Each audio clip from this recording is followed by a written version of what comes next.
பேச மாட்டான் தம்பி. மிஞ்சில உன் வாழ்க்கையில நடந்துறாரு. கொஞ்சத்தில் உண்மையா ஒண்ணு நான் என்ன பண்ணுவேன், அநேக விதத்துல நம்ம அதிகாரி ரொம்ப நீ பில்டப் பண்ணணும். அல்லேலூயா சொல்லுங்க.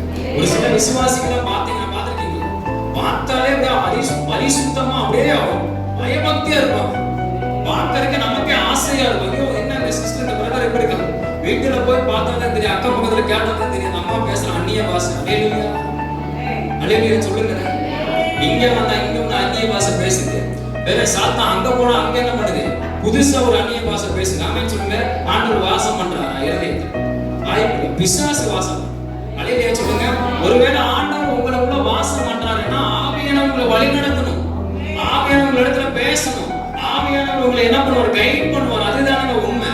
அல்லேலூயா சொல்லுங்க. இங்க வந்த ஆலயத்துக்கு வந்த ஒரு நடிப்பும் ஆலயத்தை விட்டு வெளியே போயிட்டு ஒரு நடிப்பு வாழ்ந்துடக்கூடாது. அல்லேலூயா.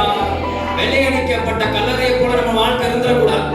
வெள்ளையடிக்க கல்லறை போட்ட எப்படி இருக்கும், அடக்கம் பண்ணதுக்கு அப்புறம் மேல என்ன பண்ணிருப்பாங்க, வெள்ளையடிச்சிருப்பாங்க. உள்ள எப்படி இருக்கும், சரீரம் நாரி போயிருக்கும். அதை தோண்டி எடுக்க முடியுமா நம்மளால? அப்படி மீறி தோண்டி எடுத்தா அந்த ஸ்மெல் நம்மளால என்ன பண்ண நுகர முடியும்?